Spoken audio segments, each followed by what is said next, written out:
We're not sure what's wrong with our trailer brakes, and we're only 25 minutes from our campsite, but it is so mountainous where we are. We're in northern Connecticut. I'm really nervous about driving these hilly roads, the mountainous roads, without our trailer brakes, because what goes up must come down. Yeah, I diagnosed them. I didn't see any bare wires, so I don't know. I'm kind of at a loss, and the brakes seem to come and go just from the short drive down the road. So apparently we've got a short somewhere. I'm just hoping it's not like in the middle of the axle tube or something like that. Yeah, fortunately there's a barbecue restaurant where we are right now, so we just parked here, going to try and solve our problems over dinner and possibly call my brother-in-law Tim Deverin, because he's a certified mechanic and also just has lots of trailer experience, so we'll see what he comes up with. It's kind of nerve-wracking. I blew out the trailer plug. I blew out the plug on the truck. I put dielectric grease on everything. I checked over all the wiring all the way back to the axles and where they connect on the hubs, and nothing. I checked the underside of the truck even too, and couldn't find anything wrong either. So we got a ghost problem here. It could be a magnet getting hung up. We put a lot of miles on the camper, so the brakes could be due to be replaced too, and you just never know. Stay tuned.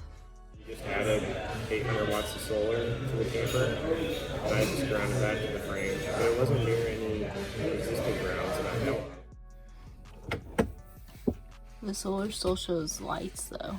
Yeah, it's because it's connected to the battery. The controller is. So we would have to undo the battery cables from the solar to truly disconnect it completely. After talking to Tim, I came up with a plan. Disconnecting our solar, then checking our trailer plug, making sure the pins were tight enough to make contact with the plug.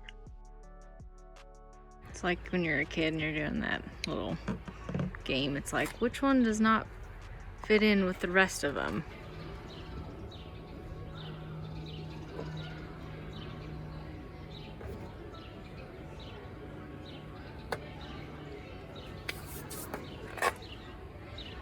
We'll see.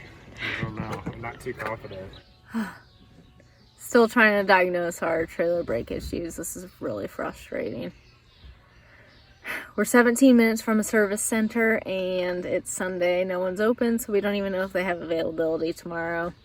So it's like, why would we even drive there if they can't even see us this week? Frustrating. Next, I checked all the fuses for the trailer brake controller on the truck side.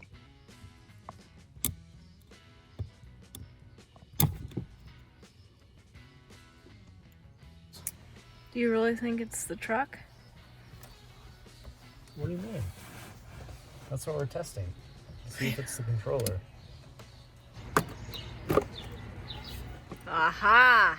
That's where the brains are. These are all the fuses. Yeah.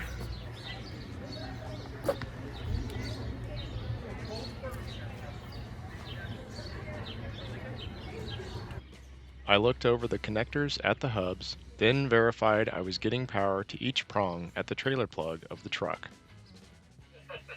You guys are good. Just like I said, swap the whole backer plate and all that, the pads and shit out all at once, and then it'll be good. It's so much cheaper than screwing with anything else. Yeah, than like having a dealer or someone mess with it. Yeah, no, it's 2 wires per axle plus 6 bolts. You're done. Yep. But we would need to order the parts, right? Well, just find something on the way. I mean, Yeah. but everybody Would we go to like Napa? No, like a trailer dealer. Okay. The restaurant allowed us to stay the night in their parking lot. The next morning, we left for Connecticut Trailer to purchase brakes for our camper.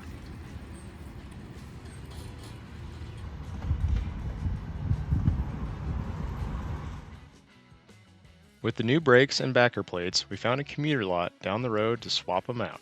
I always keep tools on hand just in case a situation like this comes up.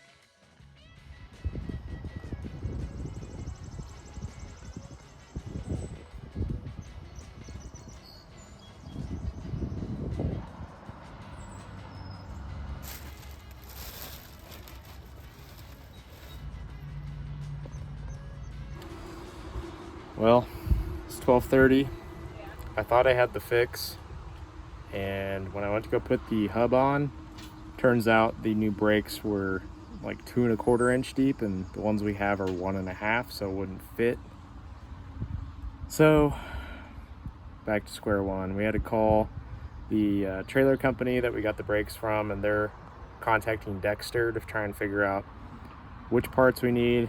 Turns out our brake size is rare and not in stock anywhere nearby. Shocker. It sells in a whole different world. So you look at every other trailer on it, there's 60 of them up there. It takes the same stuff. Connecticut Trailer was kind enough to squeeze us in for an appointment the next day to try and diagnose our issue.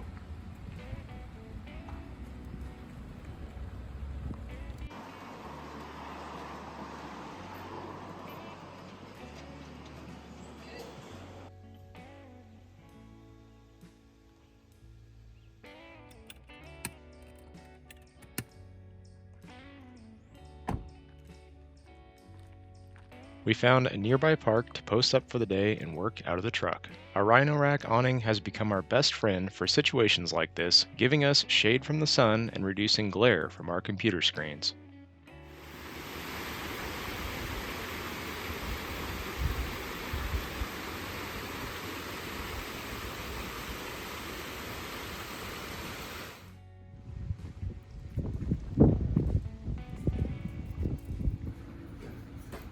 And call line 1, and call line 1.